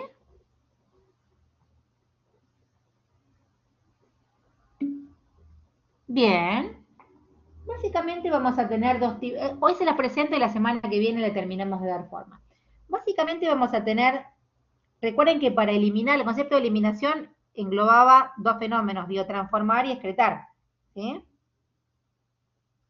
Entonces, el fármaco, la droga o el tóxico se tienen que eliminar del organismo. ¿Cómo venimos con, bueno, vamos a tratar de hacerlo lo más simple posible. Y esa cinética de eliminación se va a dar básicamente, a grosso modo, por dos fenómenos. Una cinética de eliminación de orden 0 y una cinética de eliminación de orden 1. ¿Sí? Bien. En la cinética de eliminación de orden 1, que el organismo intenta, voy a tratar de hacer un cuadro. Entonces, dijimos que el organismo puede eliminar los fármacos, las drogas o los tóxicos por dos tipos de cinéticas, ¿sí? Cinética de eliminación de orden 1 o cinética de eliminación de orden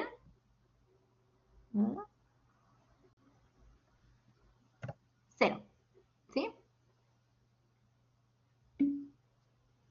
Muy bien.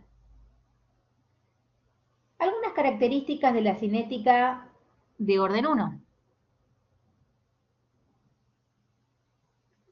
Es medio complicado escribir acá. Acá se elimina siempre el mismo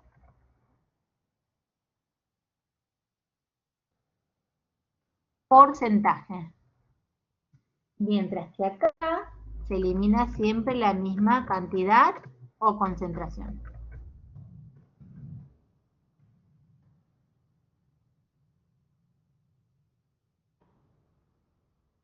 La cinética de orden 1, la siguen la mayoría de los fármacos, ¿sí? Vamos a ir viendo a lo largo de la cursada, hoy solamente se las presento.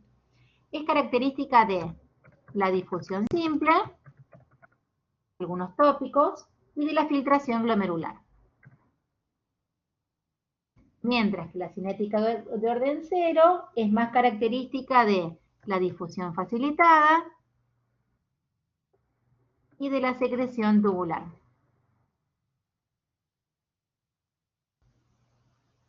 La cinética de orden 1, no se asusten si no terminan de entender todo hoy.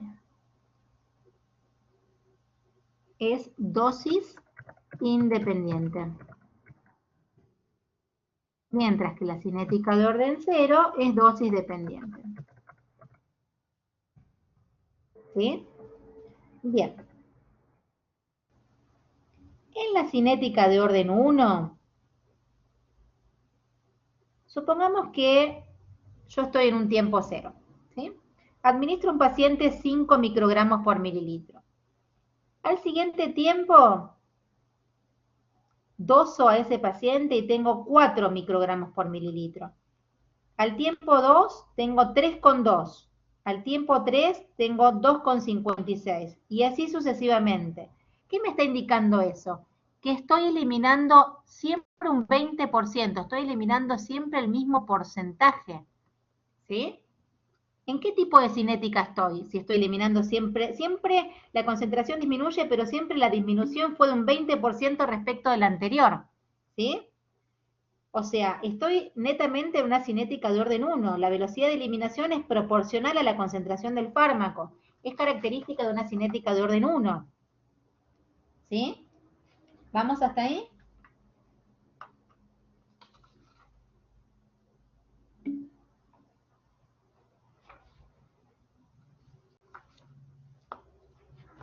¿Me siguen? Bien.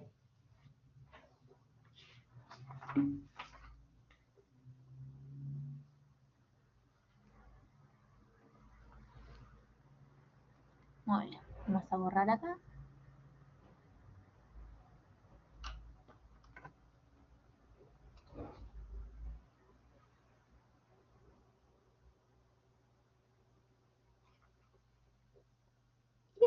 Estas eliminaciones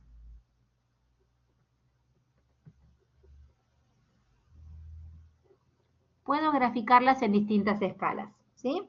Puedo hacer una representación de una ecuación exponencial, o sea, estoy perdiendo, estoy eliminando, Esta es una gráfica exponencial.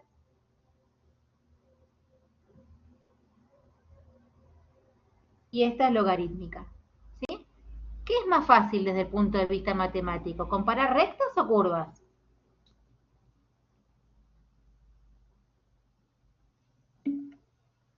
Rectas, muy bien.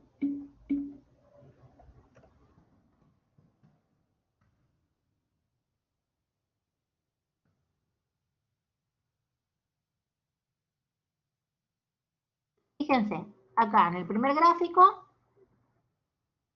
tengo una representación de una ecuación exponencial, es de orden 1, que dependía de la concentración, que la llevan la mayoría de los fármacos, tiene una cinética de eliminación de orden 1, ¿sí? En la cual la velocidad de eliminación, ¿sí?, es proporcional a la concentración del fármaco. Bien, es decir, ¿vieron cuando uno tiene, no se van a olvidar más de este ejemplo, cuando uno tiene mucha hambre que al principio come mucho y después empieza a comer menos? ¿Sí? Porque va bajando el hambre. Acá es lo mismo, ¿sí? La velocidad de eliminación es mayor cuando las concentraciones son más altas. Es exactamente igual.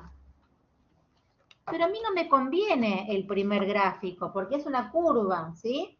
Ahí estoy graficando concentración en función del tiempo, pero me es difícil comparar curvas. Entonces, lo que a mí me interesa es comparar rectas.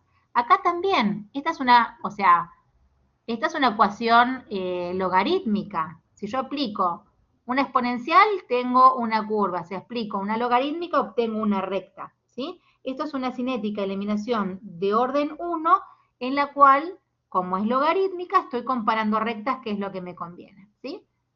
Bien, acá estoy graficando nuevamente concentración en función del tiempo, pero al aplicar una ecuación logarítmica, obtengo una recta, ¿sí? ¿Vamos hasta ahí?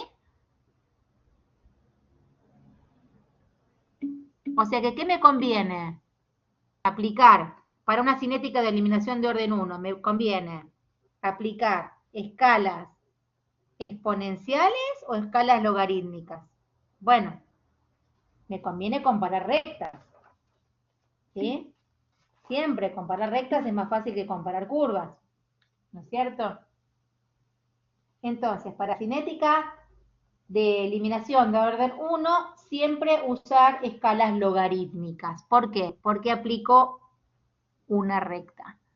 Fíjense una cosa, y con esto corto, que son las 10 en punto, y tenemos que migrar a la otra plataforma.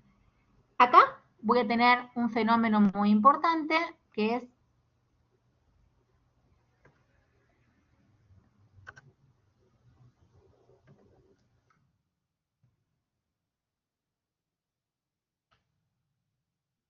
fíjense que le puse un menos, negativa, ¿sí? Porque supone la pérdida del fármaco desde el compartimento, ¿sí?